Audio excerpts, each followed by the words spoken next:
নজর রাখবো অন্যান্য খবরে। আজ ইন্ডিয়া জোটের ভার্চুয়াল বৈঠক রয়েছে। সকাল 11:30টা থেকে শুরু হচ্ছে সেই বৈঠক। আসন সমঝোতা নিয়ে আলোচনার সম্ভাবনা রয়েছে। ভারত জোড়ো ন্যায়যাত্রায় অংশগ্রহণ নিয়েও কথা হতে পারে। জোটের আহ্বায়ক কে হবেন হতে পারে সেই ধরনের আলোচনাও। নীতিশ কুমারের নাম উঠে আসছে।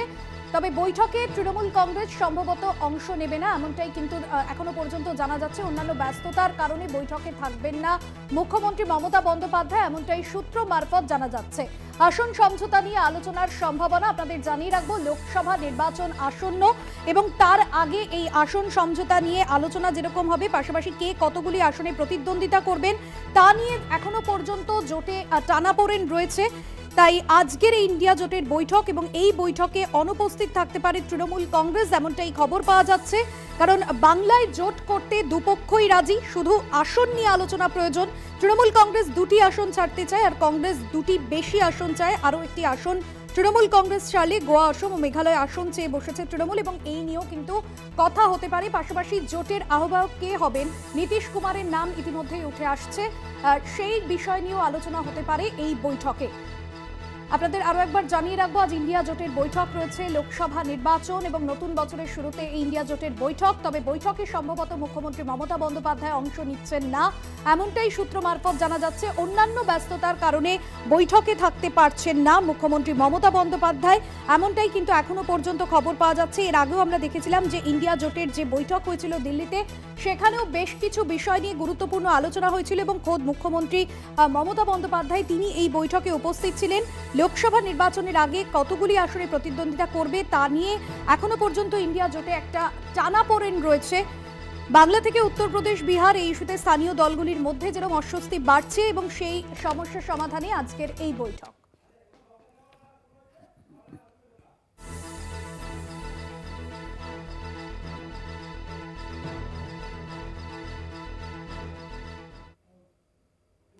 অন্যদিকে নজর রাখা যাক গঙ্গাসাগর মেলার দিকে, কারণ কাল রাত থেকে কিন্তু শুরু হয়ে যাবে পুণ্য স্নান, অর্থাৎ মকর সংক্রান্তির পুণ্য স্নান রবিবার রাত থেকেই শুরু হবে। আর তা নিয়ে জোরদার প্রস্তুতি চলছে এবং এই নিয়ে আমরা কথা বলবো। সরাসরি রয়েছেন আমাদের সঙ্গে আমাদের প্রতিনিধি রাজু দাস রয়েছেন আমাদের সঙ্গে। রাজু, এই মুহূর্তে যে প্রস্তুতি এবং বহু পুণ্যার্থী দেশ বিদেশ থেকে আসছেন, সাধু সন্তরা আসছেন, ঠিক কি ছবি ধরা পড়ছে এই মুহূর্তে সেখানকার?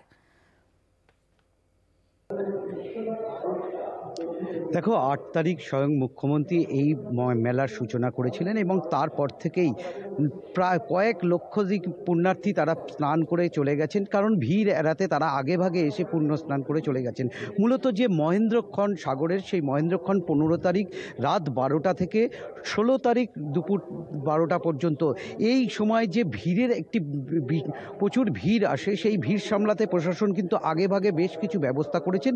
এবং মূলত বলে রাখি যে গঙ্গাসাগর মেলায় আসতে যে প্রতিকূলতা আছে, স্বাভাবিক স্থলপথ দিয়ে আসা সম্ভব নয়, সেখানে জলপথ এবং সেই জলপথে জোয়ার ভাটার একটি বিষয় রয়েছে এবং যে সাগরের নব্যতা সেটাও কিন্তু যথেষ্ট, যে আসতে গেলে যে নদী পেরিয়ে আসতে হয় সেগুলোও কিন্তু নব্যতা কমে গেছে। সে কারণে বেশ কয়েকটি ভেসেল গতকাল সারা রাত ধরে আটকে ছিল এবং প্রশাসন কিন্তু তাদেরকে পানীয় জল থেকে খাদ্য সমস্ত কিছু ওই নদীর বক্ষেই তাদেরকে ব্যবস্থা করেছেন। এ বিষয়ে আরও বিস্তারিত কালকের ওই ঘটনাস্থলে ছিলেন আমাদের স্থানীয় যে প্রতিনিধি আছেন কোয়েল। সেই কোয়েল কিন্তু সেই ঘটনাস্থল থেকে কলকাতা টিভির দর্শকদেরকে ছবি তুলে ধরেছিলেন। সেটার বিষয়ে কোয়েলের থেকেই জেনে নেব যে কোয়েল, তুমি যে যখন কাল রাত ভোর ওইখানে ছিলে, কি দেখেছিলে, কিভাবে প্রশাসনের তৎপরতা পেয়েছিলে? একদমই, দেখো তোমাকে জানিয়ে রাখবো, গঙ্গাসাগর মেলা সেখানে যাবতীয় প্রস্তুতির কথা যদি বলি, স্বাভাবিকভাবেই কিন্তু রাজ্য সরকারের নির্দেশে এবং দক্ষিণ 24 পরগনা জেলা প্রশাসনের তরফে কিন্তু আঁটসাঁট ব্যবস্থা, নিরাপত্তা থেকে শুরু করে যাতায়াতের ব্যবস্থা থেকে শুরু করে সমস্ত কিছু একেবারেই কিন্তু যথেষ্ট পরিমাণে রয়েছে। কিন্তু এই গঙ্গাসাগরে আসতে গেলে শুধুমাত্র তো স্থলপথে আসা সম্ভব নয়, সেক্ষেত্রে কিন্তু মুড়িগঙ্গা নদী কিংবা যদি আমরা কাকদ্বীপের লট নম্বর হয়ে এখানে পুণ্যার্থী আসে, তার পাশাপাশি যদি নামখানা পয়েন্ট হয়ে পুণ্যার্থী আসে, দুটি দিক থেকেই কিন্তু জলপথে কিন্তু পারাপার করতে হয়। এই জলপথে পারাপার করতে গেলে গঙ্গাসাগরে আসতে গেলে মুড়িগঙ্গা নদীতে সেখানে কিন্তু নাব্যতা, যখন নদীর যে জলের নাব্যতা সেটা যখন কমতে থাকে, তখন কিন্তু বিগত বিগত বছরগুলিতে যেমন দেখা গিয়েছে, এবছরও সেই গতদিন একটা অন্যরকম ছবি। দুপুর 11টা থেকে পুণ্যার্থী ভর্তি, একদম প্রায় 400 পুণ্যার্থী সেই ভ্যাসেল আটকে পড়ে এবং প্রায় মাঝরাত পর্যন্ত তাদেরকে উদ্ধার কাজ চলে। সেখানে জাতীয় বিপর্যয় মোকাবেলা দপ্তরের তরফ থেকে তাদের কর্মীরা যেমন খাবার এবং পানীয় জল নিয়ে সেই মাঝ নদীতে পৌঁছে গেছে ভ্যাসেলে আটকে থাকা পুণ্যার্থীদের কাছে। পাশাপাশি দক্ষিণ 24 পরগনা জেলা প্রশাসনের তরফেও কিন্তু তৎপরতার সঙ্গে, যাতে দ্রুততার সঙ্গে এবং জোয়ার আসলে আবারও সেই ভ্যাসেলকে ফিরিয়ে আনা যায়, সেই চেষ্টা কিন্তু লাগাতার করা হয়েছে। এক প্রকার কিন্তু এই নদী পথে পুণ্যার্থীদের সুরক্ষিতভাবে ফিরিয়ে আনাটা একটা চ্যালেঞ্জ রয়েছে। অর্থাৎ প্রশাসন কিন্তু তৎপর রয়েছে এবং প্রশাসনের তৎপরতা কিন্তু নজর চোখে পড়ার মতন। অপরদিকে যে সকল পুণ্যার্থীরা অসুস্থ হয়ে যাচ্ছেন, দেখো আর 5-7 মিনিটের পরে এখান থেকেই কিন্তু এয়ারলিফটিং হবে এবং সেখানে এক পুণ্যার্থী অসুস্থ হয়ে গেছে, তাকে কিন্তু কলকাতায় স্থানান্তরিত করবে। গতকাল দুজনকে পাঠানো হয়েছে, তাদের কিন্তু আশঙ্কাজনক অবস্থায় তড়িঘড়ি কিন্তু প্রশাসনের পক্ষ থেকে হেলিকপ্টারে করে তাদেরকে কলকাতার এমআর বাঙ্গুরে নিয়ে যাওয়া হয়েছে। এখনও পর্যন্ত প্রশাসন সূত্রে খবর তার শারীরিক অবস্থা স্থিতিশীল। অপরদিকে এক্ষুনি আর 5 থেকে 7 মিনিটের মধ্যে সাগরের এই ভূমি থেকে কিন্তু এয়ারলিফটিং করে আরও একজন পুণ্যার্থী, তার কিন্তু ব্রেন স্ট্রোক হয়েছে বলে শোনা যাচ্ছে এবং তড়িঘড়ি কিন্তু প্রশাসন চিকিৎসকরা সিদ্ধান্ত নিয়েছে তাকে কিন্তু কলকাতায় স্থানান্তরিত করে। অর্থাৎ প্রশাসনের দিক থেকে একটি চ্যালেঞ্জ প্রতিবারের ন্যায় তারাও কিন্তু এবার, এবং মূলত যে একটি জিনিস দেখা যাচ্ছে যে এই সাগর মেলা যেহেতু প্রকৃতির সঙ্গে লড়াই করে সাগর মেলাটি হচ্ছে, কারণ একদমই রাজু, বোঝাই যাচ্ছে যে প্রশাসনের তরফে সমস্ত রকম ব্যবস্থা রাখা হচ্ছে যাতে আগত পুণ্যার্থীদের কোনো রকম কোনো অসুবিধে না হয়। এবং গঙ্গাসাগর মেলার জন্য আগামীকাল থেকে কিন্তু মকর সংক্রান্তির স্নান রয়েছে এবং সেই জায়গায় আজকের এই যে পুণ্যার্থীদের ভিড় বিভিন্ন প্রান্ত থেকে প্রশাসনের যথেষ্টই নজরদারি রাখা হচ্ছে। ফিরছি আরো অন্যান্য খবর নিয়ে, তবে সময় এখন একটা বিরতির, সঙ্গে থাকুন। সন্দেশখালীর ঘটনার 8 দিনের মাথায় কার্যত চাপের মুখে পড়ে নেজার থানার পুলিশ দুজনকে গতকাল গ্রেফতার করে। মেহবুব মোল্লা এবং সুকমল সর্দার নামে ওই দুই অভিযুক্ত সন্দেশখালীর ওই শুক্রবারের ঘটনার সঙ্গে তাদের যোগসূত্র ছিল। তবে আপনাদের জানিয়ে রাখবো, মূল অভিযুক্ত শেখ শাহজাহান এবং তার যিনি ঘনিষ্ঠ জিয়াউদ্দিন মোল্লা, তাদের এখনো পর্যন্ত কোনো খোঁজ পাওয়া যায়নি। কোথায় রয়েছেন তারা, তা এখনো পর্যন্ত লাখ টাকার প্রশ্ন। বিস্তারিত জানবো, সরাসরি রয়েছেন আমাদের সঙ্গে আমাদের প্রতিনিধি সঞ্জিত চক্রবর্তী। সঞ্জিত, আমরা জানি যে স্থানীয় বিধায়ক তারা যেমন বলছেন যে শেখ শাহজাহান তিনি এলাকাতেই রয়েছেন, এখনো পর্যন্ত পুলিশের কি তৎপরতা শেখ শাহজাহান ও তার ঘনিষ্ঠকে খুঁজতে? দেখো, উত্তর 24 পরগনার সন্দেশখালী কাণ্ডে ইতিমধ্যে দুজনকে গ্রেপ্তার করা হয়েছে। তাদের 3 দিনের পুলিশ হেফাজতে নেওয়া হয়েছে। নেওয়ার পরে তদন্ত শুরু করা হয়েছে। বিশেষ করে যে মূল বা যার কথা বারবার বলছে বিরোধী দলনেতারা, বিরোধী দল থেকে শুরু করে যে শেখ শাহজাহান, জিয়াউদ্দিন মোল্লা সহ একাধিক যে অনুগামী, তারা কোথায়? এখনো 8 দিন কেটে গেল। আজকে গত শুক্রবারের ঘটনা, এই শুক্রবার থেকে আজকে শনিবার, 8 দিন কেটে যাওয়ার পরে সেই শেখ শাহজাহান, যার বিরুদ্ধে অভিযোগ ইতিমধ্যে তুমি জানো ইডি মামলা করেছে শেখ শাহজাহানের বিরুদ্ধে সহ তার অনুগামী, তার একদা রানাত, জিয়াউদ্দিন মোল্লা সহ একাধিক অনুগামীদের বিরুদ্ধে অভিযোগ করেছে। পুলিশ দুইজনকে গ্রেপ্তার করলেও তাদের ভিডিও ফুটেজ দেখে গ্রেপ্তার করার পরে তদন্তে অন্য নতুন কোনো তথ্য উঠে আসে কিনা সেটাও পুলিশ তদন্তকারীরা একবার দেখে নিতে চাইছে। ইতিমধ্যে তুমি জানো নেয়ার থানায় রাজ্য বিজেপির সভাপতি সুকান্ত মজুমদারের নেতৃত্বে কিন্তু সেখানে অভিযান হয়েছিল নেয়ার থানায় গ্রেপ্তারের দাবিতে। এই অভিযানের মধ্যেই 24 ঘন্টার মধ্যে দুইজনকে গ্রেপ্তার করা হয়েছে। সব মিলিয়ে যে সন্দেশখালী কাণ্ডে রহস্য ঘনীভূত হচ্ছে। 8 দিন কেটে যাওয়ার পরে শেখ শাহজাহানের কিন্তু এখনো খোঁজ পাওয়া যাচ্ছে না। কিন্তু স্থানীয় বিধায়ক থেকে শুরু করে তার ভাই শেখ আলমগীর তিনি দাবি করছেন, বিরোধীরা যখন বলছেন তার কোথায় আছেন, কোথায় ঘুরছেন, কোথায় লোকেশান, কই জলপথে রয়েছে, তাহলে তারা কেন খুঁজে বের করছেন না? তাদের কথাই যদি ঠিক হয় তাহলে স্থানীয়ভাবে সন্দেশখালীতেই রয়েছেন। সব মিলিয়ে গোটা পরিস্থিতি রহস্য ঘনীভূত হচ্ছে। 8 দিন কেটে যাওয়ার পরে শেখ শাহজাহান এখন কোথায়, এই রহস্যগত সময় যত যাচ্ছে তত রহস্য ঘনীভূত হচ্ছে। ইতিমধ্যে তুমি জানো ইডির তরফে মামলা করা হয়েছে, অন্যদিকে বসিরহাট পুলিশ জেলার পক্ষ থেকে একটা সুমোটো মামলা করা হয়েছে। মোট 4টি মামলা করা হয়েছে। শেখ শাহজাহানের পরিবারের তরফ থেকে যেমন মামলা করা হয়েছে, তার বাড়িতে গিয়ে নাকি ইডি আধিকারিকরা মহিলাদের হেনস্থা করা হয়েছে এবং 1 লক্ষ টাকা দিয়ে ছিনতাই করার অভিযোগ এনেছে। সেই জায়গায় এই যে দুজনকে গতকাল গ্রেফতার করা হয়েছিল, তাদের কি কোন রকম জেরায় মুখ খুলেছেন তারা কি কিছু বলেছেন এই বিষয়ে? দেখো, পুলিশ তদন্তের স্বার্থে কিন্তু এই মুহূর্তে বসিরহাট পুলিশ জেলার তারা জানাতে চাইছেন না। তিনি বলছে তাদেরকে ইতিমধ্যে তাদের নিজেদের হেফাজতে নিয়ে দফায় দফায় আলাদা আলাদাভাবে তাদের বয়ান রেকর্ড করছে। বিশেষ করে তাদের জানার চেষ্টা করছে যে তারা এই সন্দেশখালী যে গত 5ই জানুয়ারি অর্থাৎ শুক্রবার দিন সকালে যাদের ভিডিও ফুটেজে দেখা গিয়েছিল, এই দুইজন বিশেষ করে সুকুমার সর্দার আর মেহবুব মোল্লা, এদেরকে তদন্ত করে জানতে চাইছি। এদের মোবাইল ফোন কল লিস্ট পরীক্ষা করছে ইতিমধ্যে, যে মোবাইল ফোনগুলো পুলিশ উদ্ধার করে তার কল লিস্ট পরীক্ষা করছে যে এদের ফোনে ওই সময় কারা, ওই লোকেশন কোথায় ছিল, কারা ওই ফোনে ফোন করেছিল, আদৌ কি তারা সেই ঘটনাস্থলে ছিল কিনা, বা ইডি আধিকারিকদের মারধর এবং ভাঙচুর তার সঙ্গে যুক্ত ছিল কিনা এই অভিযুক্ত দুইজন।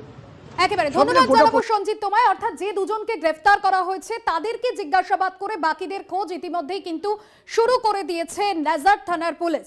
পাশাপাশি আপনাদের যে খবরে ইতিমধ্যেই নজর রাখার চেষ্টা করব, আপনারা জানেন যে সন্দেশখালীর যে ঘটনা, সেই ঘটনার কয়েকদিন কেটে গিয়েছে এবং তারপর নেজার থানার পুলিশের তরফে যেরকম গ্রেফতারি এবং আরও যে দুজন রয়েছে তাদেরকেও গ্রেফতারির কিন্তু চেষ্টা করছে। পাশাপাশি আপনাদের জানিয়ে থাকবো, গতকাল ইডির হেভিওয়েট অভিযান সকাল থেকেই কিন্তু বিভিন্ন তৃণমূল বিধায়ক অর্থাৎ শাসক দলের নেতৃত্বের বাড়িতে ইডি আধিকারিকদের তল্লাশি অভিযান গতকাল দিনভর আমরা দেখেছিলাম সেই ছবি। দমকল মন্ত্রী সুজিত বসুর বাড়িতে তল্লাশি অভিযান এবং রাত প্রায় 9:30 কিছু পরে সুজিত বসুর বাড়ি থেকে বেরিয়ে যান ইডি আধিকারিকরা। তবে তার বেশ কিছু আয়ের উৎস নিয়ে প্রশ্ন তুলেছেন ইডি আধিকারিকরা। একের পর এক প্রশ্নমান ইডির, তার ক্লাবের যে সমস্ত অনুষ্ঠান সেখান থেকে কোনো আয়ের উৎস রয়েছে কিনা, এই সমস্ত বিষয় খতিয়ে দেখতে চান ইডি আধিকারিকরা।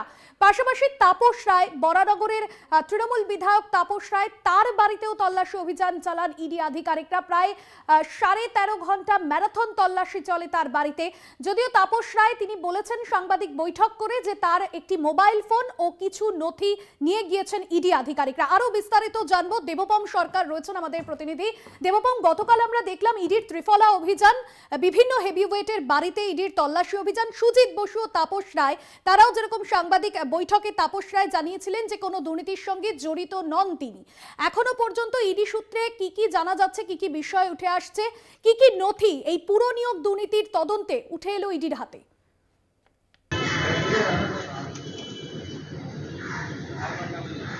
দেখো, তোমাকে বলে রাখি, গতকাল লেক টাউন শ্রীভূমি চত্বর অর্থাৎ সুজিত বোসের যেটা গড়, সেই গড়েতে কিন্তু প্রায় 14 ঘন্টা ইডি তল্লাশি চালায় এবং সকাল 6:30 নাগাদ ইডির আধিকারিকরা পৌঁছে যান এবং প্রায় রাত্রি 8:30-9টা অবধি কিন্তু সুজিত বোসের বাড়িতে তল্লাশি অভিযান চালানোর পর তারা বেরিয়ে যান।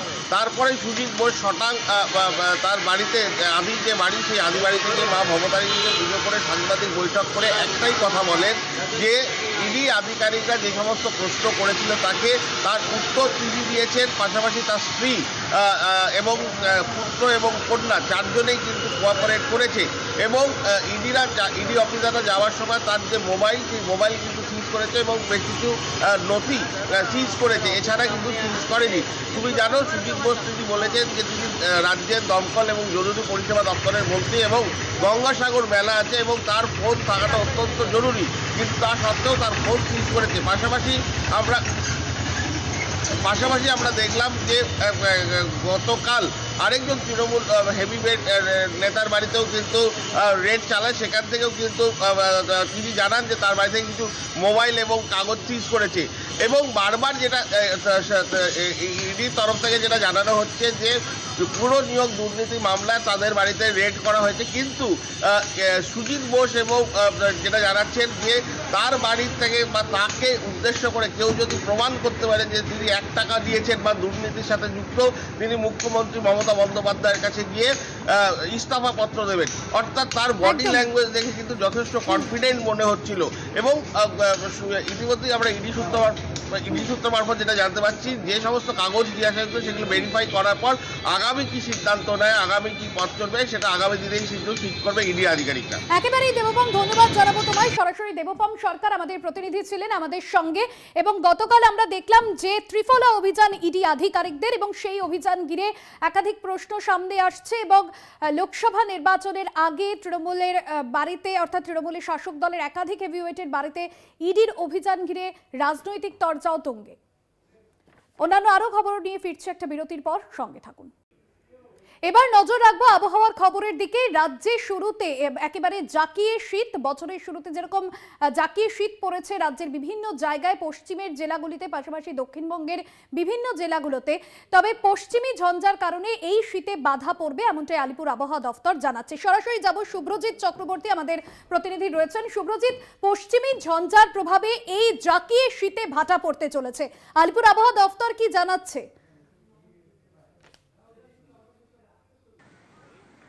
দেখো, গতকাল থেকেই কিন্তু পারদপতন হয়েছে এবং যার কারণে কিন্তু শীত পড়েছে এবং আজ কিন্তু মরশুমের সবচেয়ে শীতলতম দিন। কলকাতায় কিন্তু সর্বনিম্ন তাপমাত্রা 12.8। মূলত এই যে আজকে কিন্তু বছরের সবচেয়ে শীতলতম দিন এবং পশ্চিমের জেলাগুলিতে কিন্তু কোথাও কোথাও তাপমাত্রা 10 ডিগ্রির নিচেও নেমে গিয়েছে। এবং তোমায় জানিয়ে রাখবো, মঙ্গলবার থেকে কিন্তু সেই আবহাওয়ার পরিবর্তন হবে এবং আলিপুর আবহাওয়া দপ্তর সূত্রে যেমনটা খবর, বুধ এবং বৃহস্পতিবার থেকে রাজ্যের কয়েকটা জেলায় কিন্তু হালকা থেকে মাঝারি বৃষ্টিপাতের সম্ভাবনা থাকছে, এমনটাই কিন্তু খবর আলিপুর আবহাওয়া দপ্তর সূত্রে। অর্থাৎ এই যে শীতলতম এই যে ঠান্ডা পড়েছে, এই শীত কিন্তু আগামী 3-4 দিন বজায় থাকবে এবং তারপর কিন্তু মঙ্গলবার থেকে আবহাওয়া পরিবর্তন হওয়ার সম্ভাবনা রয়েছে এবং বুধ ও বৃহস্পতিবার থেকে বিভিন্ন জেলায় কিন্তু হালকা থেকে মাঝারি বৃষ্টি হতে পারে বলে এমনই কিন্তু খবর আলিপুর আবহাওয়া দপ্তর সূত্রে। সেক্ষেত্রে কিন্তু কিছুটা হলেও তাপমাত্রা 3-4 দিন পর থেকে কিন্তু বাড়বে এবং যার কারণে কিন্তু শীত বাধাপ্রাপ্ত হবে এবং তারপর কিন্তু বুধ এবং বৃহস্পতিবার হালকা মাঝারি বৃষ্টিপাত লক্ষ্য করা যাবে রাজ্যের বেশ কয়েকটি জেলায়। ভাস্বতী, একেবারে কোন কোন জেলায় পশ্চিমী ঝঞ্ঝার প্রভাব পড়বে এখনো পর্যন্ত কি জানা যাচ্ছে? কবে থেকেই বা এই পশ্চিমী ঝঞ্ঝা বিঘ্ন ঘটাতে চলেছে শীতে? দেখো, মঙ্গলবার থেকে আবহাওয়ার পরিবর্তন হবে বলে বলা হচ্ছে আলিপুর আবহাওয়া দপ্তরের তরফে এবং বুধ এবং বৃহস্পতিবার হালকা থেকে মাঝারি বৃষ্টিপাতের কথা বলা হচ্ছে। মূলত যে সমস্ত উপকূলবর্তী জেলাগুলি রয়েছে, অর্থাৎ দক্ষিণ 24 পরগনা, 2 মেদিনীপুর সহ যে সমস্ত উপকূলবর্তী জেলাগুলি রয়েছে দক্ষিণবঙ্গের, এর পাশাপাশি উত্তরবঙ্গের 2-1টি জেলাতেও কিন্তু হালকা বৃষ্টিপাত হতে পারে বলে খবর আলিপুর আবহাওয়া দপ্তর সূত্রে। একেবারে ধন্যবাদ তোমায়। সরাসরি ছিলেন আমাদের প্রতিনিধি শুভ্রজিৎ চক্রবর্তী এবং আমরা দেখলাম যে আলিপুর আবহাওয়া দফতর যেমনটা জানাচ্ছে যে এই পশ্চিমী ঝঞ্ঝার প্রভাবে আগামী কয়েকদিন কিন্তু শীত পড়বে না, এমনটাই জানা যাচ্ছে। শহরের সর্বনিম্ন তাপমাত্রা আজ 12.8 ডিগ্রি।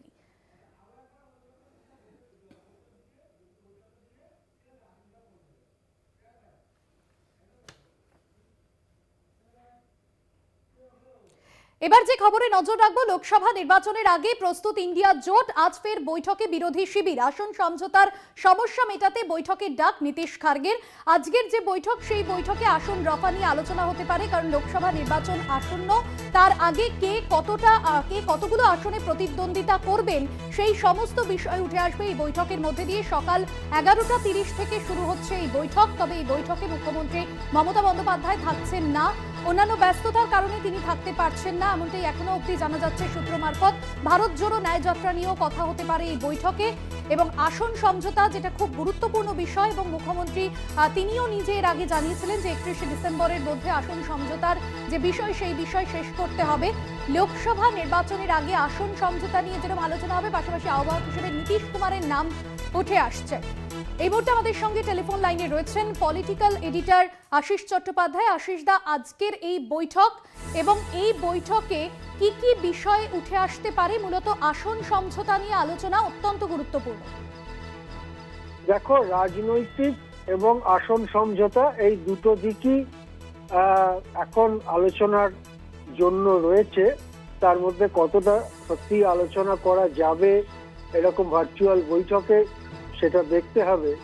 প্রথম কথা হচ্ছে, রাজনৈতিক ব্যাপারে রাম মন্দিরের উদ্বোধনকে সামনে রেখে সারা দেশে একটা হিন্দুত্বের আবেগ তৈরি করার চেষ্টা করছে হিন্দুত্ববাদী শিবির এবং প্রধানমন্ত্রী নরেন্দ্র মোদী নিজে সেই কাজে নেতৃত্ব দিচ্ছেন এবং তারা আশা করছেন যে এর মাধ্যমে সমস্ত ভোট বা বেশিরভাগ ভোট, হিন্দু ভোট তারা পাবেন। এই পরিস্থিতিতে বেশিরভাগ বিরোধী দল তারা রাম মন্দিরের ওই যে উদ্বোধন যেটা নরেন্দ্র মোদী করবেন, সেই উদ্বোধনী অনুষ্ঠানে না যাওয়ার সিদ্ধান্ত নিয়েছে এবং এই পরিস্থিতিতে দেশে সাম্প্রদায়িকতার বাড়াবাড়ি রুখতে রাহুল গান্ধী যে যাত্রা করছেন, যে যাত্রা প্রথমে ভারত ন্যায় যাত্রা বলে বলা হচ্ছিল, এখন বলা হচ্ছে ভারত ন্যায় জোড়ো যাত্রা, সেই যাত্রা শুরু হতে চলেছে। এই সবটা নিশ্চয়ই বা রাজনৈতিক পরিস্থিতি নিশ্চয়ই আলোচ্য হ্যাঁ, বিষয়ের মধ্যে থাকবে। এছাড়া তো আসন সমঝোতার ব্যাপার আছেই। মোটামুটি ধরে নেওয়া যায় যে 300 আসন এরকম আছে লোকসভার, যেখানে কংগ্রেস একাই বিজেপির সঙ্গে লড়াই করে, সাধারণভাবে তাই হয়ে থাকে। বাকি অনেকগুলো রাজ্য আছে যেমন বিহার, পশ্চিমবঙ্গ ইত্যাদি, যেখানে জোটের প্রশ্ন আসে। একদম ধন্যবাদ জানাবো আশিস দা তোমায়। পলিটিক্যাল এডিটর আশিস চট্টোপাধ্যায় ছিলেন ফোন লাইনে।